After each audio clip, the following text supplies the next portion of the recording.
Welcome to my channel कुटागार शाला। नमस्कार दोस्तों, आज हम class 10th history chapter 1 discuss करेंगे। क्लास 10th की हिस्ट्री में हमारा जो फर्स्ट चैप्टर है उसका नाम है the rise of nationalism in Europe. जैसा कि इसके नाम से आपको समझ में आ रहा है कि इस चैप्टर में हम लोग यूरोप कॉन्टिनेंट में जो अलग अलग कंट्रीज हैं वहां पे नेशनलिज्म की भावना कैसे जागृत हुई, राइज ऑफ नेशनलिज्म। तो आज के टाइम में अगर आप देखोगे तो नेशनलिज्म की बात हमें लगती है कि ये तो जरूरी है, किसी भी देश के जो निवासी हैं उन्हें अपने देश से प्रेम होना चाहिए। हम सब एक देश के नागरिक कहे जाते हैं और हम चाहे कुछ भी काम कर रहे हो, चाहे किसी भी पेशे में हो, ठीक है, हमारा कोई भी काम हो, बट अल्टीमेटली अपने आप को हम अपने देश के नाम से प्राउड फील करते हैं। तो ये सारी जो फीलिंग है, जो what we talk about nowadays कि वी आर इंडियन, ठीक है, every citizen of the particular country अपने आप को अपने कंट्री के नाम के साथ बहुत ही गर्व से बताता है कि I am from Germany, I am from England, और अपने आप को उस देश का निवासी बहुत ही गर्व के साथ, प्राउड के साथ बताता है। तो क्या ये सारी चीजें शुरू से थी? क्या जो नेशनलिज्म वाली जो बातें हैं कि we all are citizen of this particular country, हमें अपने देश के लिए जान दे देनी है, जब भी देश की बात आएगी तो देश सबसे ऊपर है, क्या ये सारी बातें शुरू से थी? इसी के बारे में हमें इस चैप्टर में पढ़ना है। तो आप जैसे you can see here the picture, it is given here the painting, आप देख सकते हो स्क्रीन पे, ठीक है। जो आपके बुक का जो चैप्टर का जो फर्स्ट प्रिंट है, फर्स्ट पेज है, उसमें आपको ये पिक्चर दिखेगा। The dream of world wide democratic and social Republic, ठीक है। This is the name of this painting, painted bye Sorio, Frederick Sorrieu, ठीक है। Here it is given the name Frederick Sorio. 1848 में इस पेंटिंग को बनाते हैं। इस पेंटिंग का नाम क्या है? The dream of world wide democratic and social republic, the pact between nations, a print prepared by Frederic Sorrieu, ठीक है।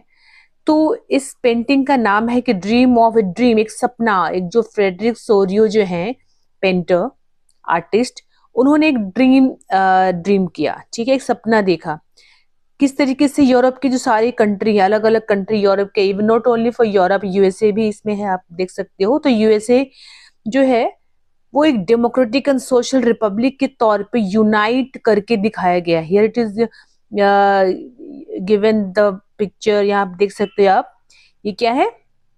स्टैचू ऑफ लिबर्टी, जो आपने फ्रेंच रेवोल्यूशन जब 9th में पढ़ा तो आपने देखा होगा किस तरीके से जो लिबर्टी को सिंबलाइज करने के लिए वहां पे फीमेल फिगर को दिखाया गया था। तो यहाँ पे आप देख सकते हो इस पेंटिंग में एक पिक्चर है, ये स्टैचू है, और सारे ही जो कंट्री के लोग हैं वो आ रहे हैं वहां पे, ठीक है। और आप स्काई में देख सकते हो अलग अलग, यहाँ पे आप लोग जो हमारे ईश्वर हैं वो किस तरीके से उनको आशीर्वाद दे रहे हैं। तो चलो अब हम बुक की ओर चलते हैं। इन 1848 Frederick Sorio, a French artist, prepared a series of 4 prints visualizing his dream of a world made up of democratic and social republic as he called them। तो 1848 में फ्रेडरिक सोरियो ने एक पेंटिंग बनाई, ठीक है। वो कौन थे? एक फ्रेंच आर्टिस्ट थे। यहाँ से भी क्वेश्चंस बन सकते हैं कि फ्रेडरिक सोरियो कौन थे? He was an artist. कौन से कंट्री से थे? फ्रांस से थे, ठीक है। फ्रेंच आर्टिस्ट थे। उन्होंने प्रिपेयर की सीरीज ऑफ 4 प्रिंट, ठीक है, 4 पेंटिंग्स, 4 सीरीज ऑफ 4 पेंटिंग्स उन्होंने बनाई, जिसमें विजुअलाइज किया गया था अपने सपना, जो ड्रीम देखा, which was actually not there. जब ये पेंटिंग बन रही है, इसमें जो चीजें बताई गई, it was not exactly like that at the time जब उन्होंने पेंटिंग बनाई, बट ये अपने ड्रीम को उन्होंने विजुअलाइज किया, कैनवस पे उसे पोर्ट्रे किया। तो dream of world made up of democratic, उनका सपना क्या था कि पूरी दुनिया में डेमोक्रेसी है, ठीक है। तो एक डेमोक्रेटिक और सोशल रिपब्लिक है, इस तरह की बातों को उन्होंने पेंटिंग में दिखाई। जैसे आप भी कभी पेंटिंग्स बनाते होगे, कभी आपके स्कूल्स में आपको दिया जाता होगा कि इस टॉपिक पे पेंटिंग बनानी है, तो वैसे ही इन्होंने फ्रेडरिक सोरियो ने क्या करा, ड्रीम देखा, एक सपना देखा कि पूरे यूरोप में डेमोक्रेसी है, रिपब्लिक है, और उसी थीम पर उन्होंने पेंटिंग बनाई, विच was actually note that time. वहां पे ऐसा नहीं था कि सब जगह डेमोक्रेसी थी और रिपब्लिक्स थे, ठीक है। As he called them, the first print of the series shows the people of Europe and America, ठीक है, मेन एंड वुमेन। अब तो जो फर्स्ट पेंटिंग जो देख सकते हो यहाँ पे दिया हुआ है, उसमें यूरोप और अमेरिका के लोगों को दिखाया गया है, मेन भी है उसमें, विमेन भी है, of all ages and social class, ठीक है, अलग अलग उम्र के, अलग अलग एज के, अलग अलग सोशल क्लास के भी, मीन्स हायरार्की में जो लोग ऊपर हैं, जो लोग नीचे हैं, ठीक है, सारे ही क्लासेस के लोग यहाँ पे इस पेंटिंग में दर्शाया गया है। एक यूनिटी की भावना को दर्शाई गई है, इक्वलिटी की बात को भी यहाँ पे दर्शाया गया है। Marching in a long train and offering homage to the statue of liberty, ठीक है, यहाँ पे देख सकते हो ये लोग मार्च करते हुए आ रहे हैं, अलग अलग सोशल ग्रुप के हैं, अलग अलग जेंडर के लोग हैं, अलग अलग कंट्री के लोग हैं, सारे लोग एक साथ, मतलब यूनिटी को दर्शा रहा है, ठीक है। और ये लोग आकर के स्टैचू ऑफ लिबर्टी को होमेज दे रहे हैं, उनको नमन कर रहे हैं।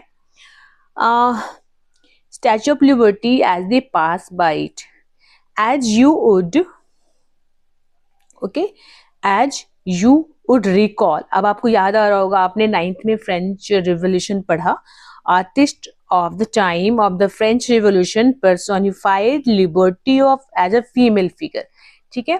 तो आपने 9th में फ्रेंच रेवोल्यूशन में आपने पढ़ा, आपको याद आ रहा होगा कि वहां पे जो लिबर्टी के लिए जो फिगर दिखाया गया था, जिसे पर्सोनिफाई किया गया था, वो एक फीमेल की फिगर थी, ठीक है। तो वही यहाँ पर भी आपको स्टैचू ऑफ लिबर्टी दिख रही है एज अ फीमेल फिगर।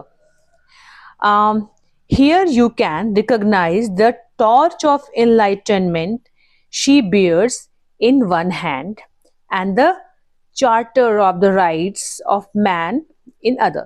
अब यहाँ पे जो स्टैचू ऑफ लिबर्टी है, एक हाथ में टॉर्च है, ठीक है, एक हाथ में चार्टर ली हुई है वो स्टैचू ऑफ लिबर्टी। तो on the earth in the foreground of the image lie the shattered remains of the symbol of absolutist institution। और आप क्या देख सकते हो, ये जो ग्राउंड है ना, ग्राउंड में शैटर्ड, यहाँ वहां पूरे बिखरे पड़े हैं, किसको बताने, क्या क्या बिखरा पड़ा है, जो एब्सोल्यूटिस्ट गवर्नमेंट, जो एब्सोल्यूटिस्ट जो लोग होंगे, वो जिस तरह की ड्रेसेस पहनते थे, उनको सिंबलाइज करने के लिए जो चीजें जो वो पहनते थे, जो चीजें वो कैरी करते थे, उन सबको रोड पे यहाँ वहां बिखरा दिया गया है, शैटर्ड है, लोग उसको जमीन पे यहाँ वहां फेंक दिए हैं, ठीक है। तो इस तरीके का पेंटिंग बनाने का क्या मतलब है, मतलब ये है कि एब्सोल्यूटिस्ट गवर्नमेंट को हम लोग नहीं मान रहे हैं, उसकी कोई जरूरत नहीं है। जरूरत किसकी है, लोग एक साथ मिल करके यूनाइट होकर के आ रहे हैं, लिबर्टी, स्टैचू ऑफ लिबर्टी को होमेज दे रहे हैं, मतलब वो अपना जो मैसेज है वो क्लियरिफाई कर, वो क्लियरली वो ये बताना चाह रहे हैं कि अब यूरोप में क्या है, डेमोक्रेसी है, यूरोप में लोग एक साथ मिलकर, कोई डिस्क्रिमिनेशन नहीं है, और एब्सोल्यूटिस्ट जो गवर्नमेंट है उसको हम लोग नहीं मान रहे। अभी हम लोग आगे पढ़ेंगे कि एब्सोल्यूटिस्ट क्या होता है, सारी चीजों को डिटेल में पढ़ेंगे। तो इन सोरियोज यूटोपियन विजन, अब यहाँ पे यूटोपियन विजन है उनकी, ये जो पेंटिंग बनाई है ये एक्चुअली एग्जिस्ट नहीं करती है, मीन्स एक्चुअली वहाँ पे डेमोक्रेसी, यूरोप की कंट्री में डेमोक्रेसी नहीं है अभी, सारे ही कंट्री में नेशनलिज्म वाली बातें नहीं आई, कुछ एक दो कंट्री में थी बट नहीं थी बाकी सारे और अदर्स कंट्री में। तो ये क्या है, एक यूटोपियन विजन। अब यहाँ पे यूटोपियन क्या होता है, यूटोपियन काइंड ऑफ थिंग जो एक्चुअली एग्जिस्ट नहीं करती है ना, सब कुछ बहुत बढ़िया है, जब हम लोग ऐसा कुछ देख रहे हैं, कोई दुनिया में झूठ नहीं, यू कैन से राम राज्य की जो हम बात करते हैं अपने देश में, मतलब ऐसा देश, ऐसा वो शहर जहाँ पे सभी लोग खुश हैं, सभी हैप्पी हैं, कोई झूठ नहीं बोलता है, कोई चोरी नहीं करता है, राजा सबकी बातें सुन रहा है, काइंड ऑफ ऐसा कंट्री, ऐसे इमेजिन। तो इस पेंटिंग में वही इमेजिन किया गया है, यूटोपियन विजन है ये, कि the people of the world are grouped as distinct nations, ठीक है। अलग अलग जो कंट्री यूरोप के हैं वो लोग आपस में मिलके आइडेंटिफाइड थ्रू देयर फ्लैग। आप देखो ये डिस्टिंक्ट नेशन जो हैं, जो अलग अलग कंट्रीज हैं, उनको हम आइडेंटिफाई कैसे कैसे हम कर पा रहे हैं कि नहीं ये सारे एक ही कंट्री के लोग नहीं, अलग अलग कंट्री के लोग हैं। ये बात कैसे पता चल रहा है? उनके फ्लैग को देखकर आप देख सकते हो। यहाँ पे ब्लैक, रेड, गोल्डन, ठीक है, ग्रीन, व्हाइट, रेड, अलग अलग फ्लैग। आप देखो कितनी लंबी लाइन है, यहाँ से लोग और दूर से, ठीक है, यहाँ से आ रहे हैं। ये पूरी की पूरी ट्रेन आप देख सकते हो, ठीक है। तो इनके ड्रेस, मेल फीमेल सारी चीजों को यहाँ पे आप देख सकते हो इस पेंटिंग में। तो यहाँ पे इनके फ्लैग को distinct Nations identify through their flag and national costume. और उनके कॉस्ट्यूम को देख करके, उनके फ्लैग को देख करके हम ये पता कर सकते हैं कि वो अलग कंट्री के, वो कौन से कंट्री से बिलोंग करते हैं। Leading the procession way past the Statue of Liberty are the United States and Switzerland, which by this time were already nation state। अब यहाँ पे जो पेंटिंग में जो यूनाइटेड स्टेट की बात की, जो यूनाइटेड स्टेट अमेरिका जो है सबसे आगे खड़ा है ना, हमारे इस पेंटिंग में जो फ्रेडरिक सोरियो की पेंटिंग में सबसे जो आगे का है, यूएसए को दिखाया गया है और स्विट्जरलैंड है, ठीक है। तो यहाँ पे तो नेशन स्टेट था वो already, which by this time already nation state. अब नेशन स्टेट के बारे में समझेंगे हम लोग आगे, ठीक है। फिर आप देखोगे France identified by the revolutionary try colour, ठीक है। फ्रांस का तो आपने पढ़ा था 9th में, तो वहां पे ट्राई कलर फ्लैग को देख करके आप पता कर सकते हो फ्रांस है वो कंट्री पेंटिंग में। Has just reached the statue, ठीक है, स्टैचू के पास पहुंचने वाला। मतलब इन सब चीजों से ये सिंबलाइज, ये पता चल रहा है कि वहां पे भी नेशन स्टेट जो आने वाली है, ठीक है, जस्ट थोड़ा ही दूर है। तो पेंटिंग को ध्यान से देख करके हर मैसेज को, कौन देश कहाँ पे खड़ा है, कौन सा क्या है, सारी चीजें क्या बिखरी पड़ी, इन सब से एक मैसेज पास ऑन कर रहे हैं आर्टिस्ट, है ना। आर्टिस्ट अपने पेंटिंग के थ्रू अलग अलग जो मान लीजिए कोई राइटर हैं, कोई मूवीज बनाने वाले हैं, ठीक है, तो अपने मूवी के थ्रू, अपने कविता के थ्रू, अपनी स्टोरी के थ्रू, अपने पेंटिंग के थ्रू जो आर्टिस्ट है ना कुछ मैसेज दे रहे होते हैं। तो यहाँ पे हर एक चीज का एक मैसेज है, ठीक है। तो यहाँ पे हमने क्या देखा है कि जो फ्रांस के बारे में देखा है, जस्ट रेज द स्टैचू, मतलब वहां पे ऑलमोस्ट वहां पे नेशन स्टेट की बात हो रही है। She is followed by the people of Germany, then कौन है, तो जर्मनी है, bearing the black, red and gold flag. सबसे पहले हमने क्या देखा, यूएसए है, देन स्विट्जरलैंड है, फ्रांस है, फिर जर्मनी है जो black, red and gold flag से आप उसको आइडेंटिफाई कर सकते हो। Interestingly, at the time when Sorio created this image, the German people did not yet exist as a united nation। अब यहाँ पे क्या देख रहे हो कि सारे जर्मनी के जो लोग हैं उनको एक साथ दिखाया गया है।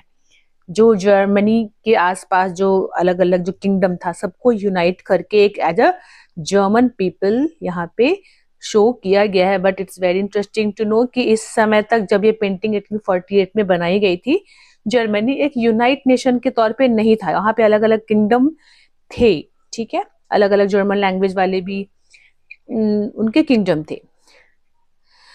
तो ये चीज हो गई। The flag they carry is an expression of liberal hope in 1848 to unify the numerous German speaking principalities into a nation state under a democratic constitution।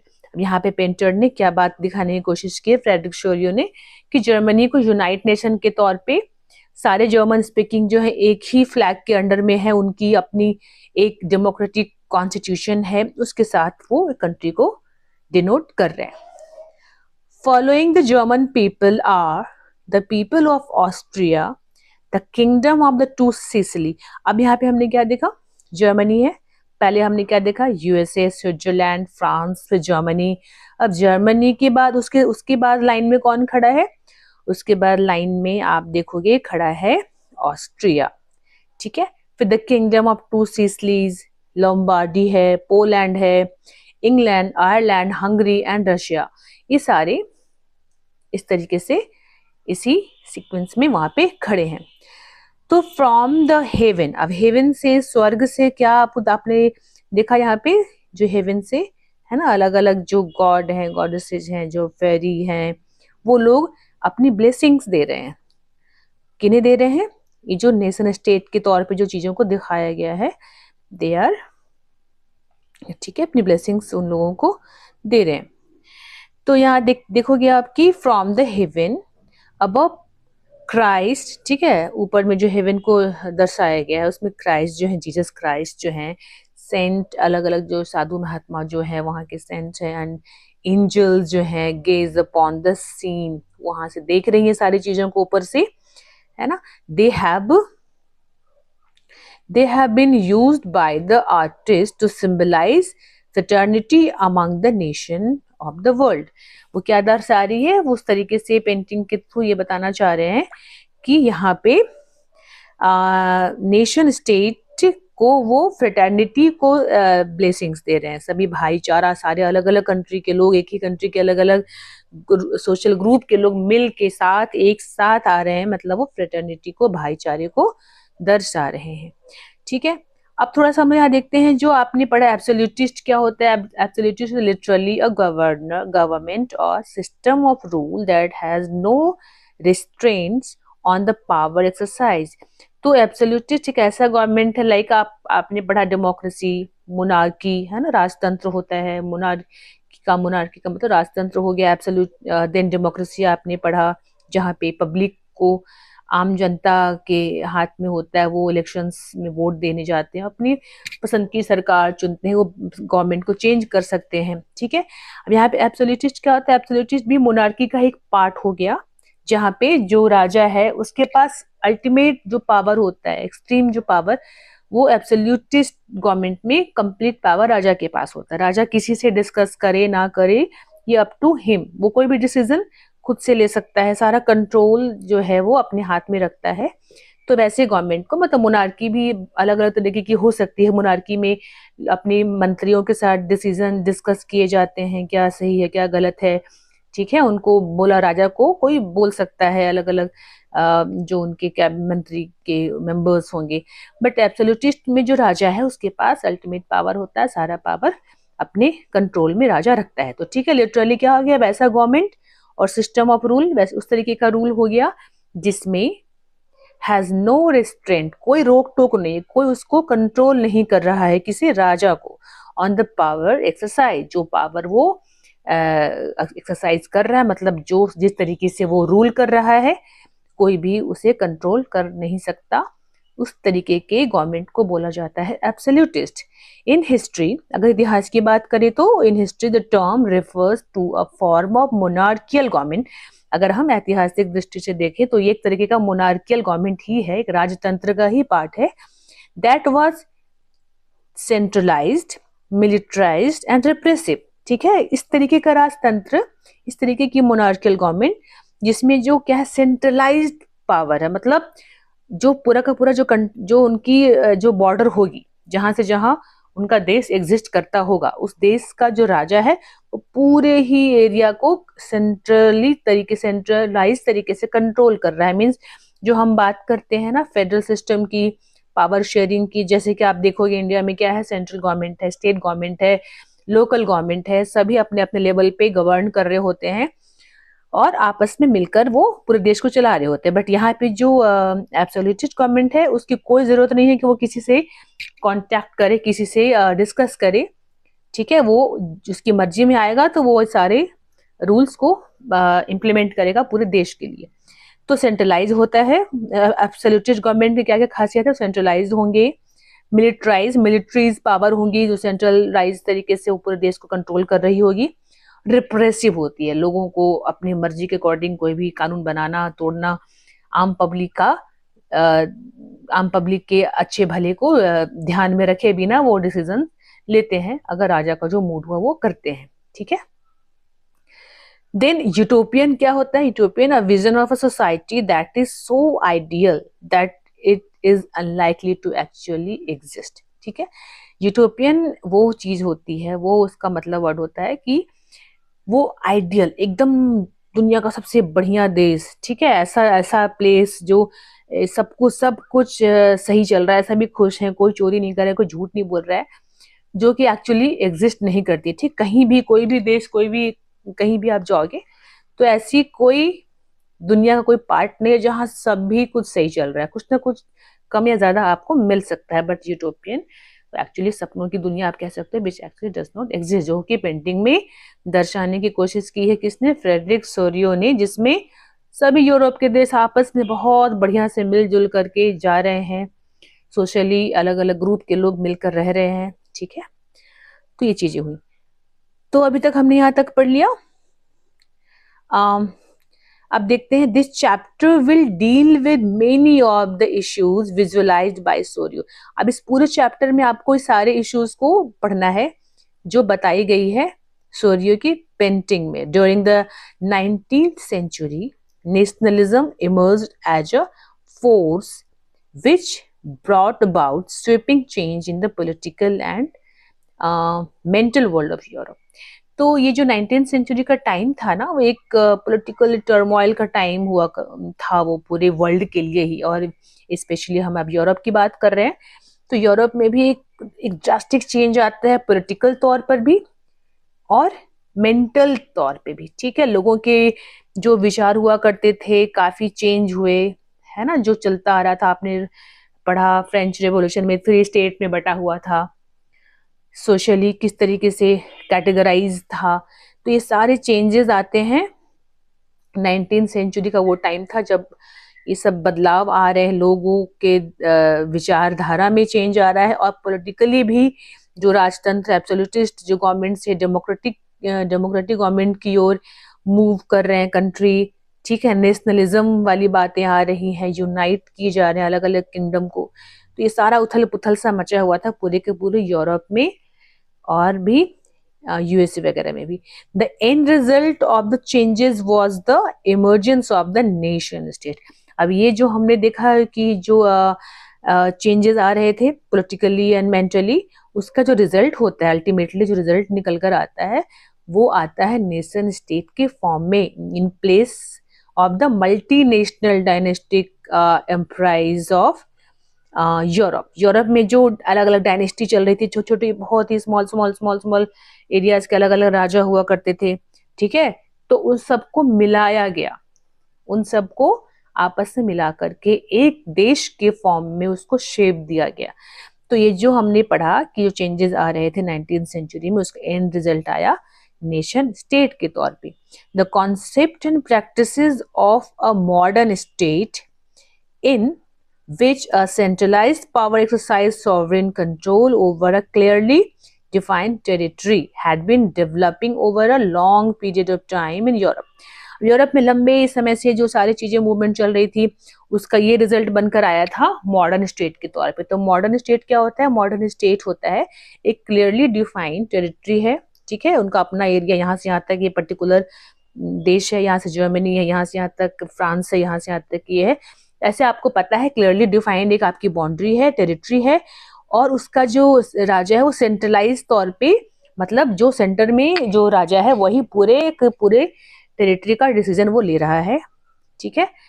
तो इस तरीके से मॉडर्न स्टेट का कॉन्सेप्ट आया था। The concept and practices of modern state बनकर आया, जिसमें क्या था, सेंट्रलाइज पावर हुआ करती थी, जो पूरे के पूरे सॉवरेन कंट्रोल, एक कंट्रोल था उनका पूरे के पूरे, कहाँ पे, उनकी जो क्लियरली डिफाइंड टेरिटरी थी। मतलब कोई ये नहीं कि यहाँ से वो पूरा पता है कि हाँ ये हमारी, यहाँ से यहाँ तक हमारा देश है, और उस देश का जो राजा है वो सेंट्रलाइज तौर पे उस पर रूल कर रहा है। Had been developing over a long period of time, ठीक है, लंबे समय से यूरोप में जो चेंजेस आया उसका ये परिणाम निकल कर आया था मॉडर्न स्टेट। फिर आता है आपका नेशन स्टेट, ठीक है, but a nation state was one in which the majority of its citizen and not only its rulers came to develop a sense of common identity and shared history.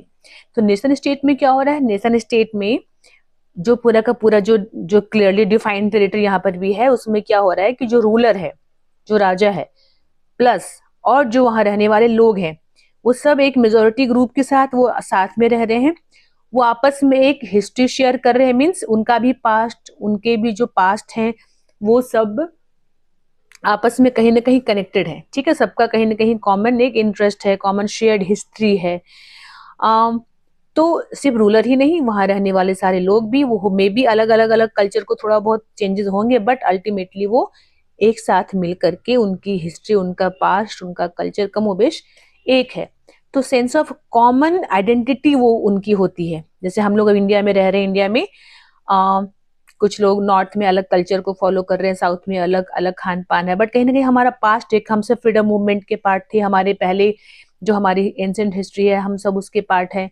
तो एक shared history है, ठीक है। हम यहाँ भी आप जहाँ भी रह रहे हो, ठीक है, साउथ ईस्ट वेस्ट कहीं भी रह रहे हो, we all are ultimately part of our country, we share our history, we share our culture, ठीक है। तो हिस्ट्री और डिसेंट। तो यहाँ पे नेशन स्टेट क्या हो गया? नेशन स्टेट वो हो गया जहाँ पे जो मेजोरिटी और इसके रूलर प्लस जो यहाँ की मेजोरिटी ऑफ सिटीजन है वो सब आपस में क्या होते हैं? Common sense of common identity उन शेयर करते हैं, सब कहीं ना कहीं एक है, ठीक है। उनकी अपनी एक हिस्ट्री होती है कॉमन और डिसेंट। और जो मॉडर्न स्टेट में क्या होता है? मॉडर्न स्टेट में सेंट्रलाइज पावर होती है, वो सबको एक क्लियरली डिफाइंड टेरिटरी है, उसका एक सेंट्रलाइज रूलर है और सबको एक तरीके से रहना है, ठीक है। The common this commonness did exist, this commonness did not exist from the immemorial, ठीक है।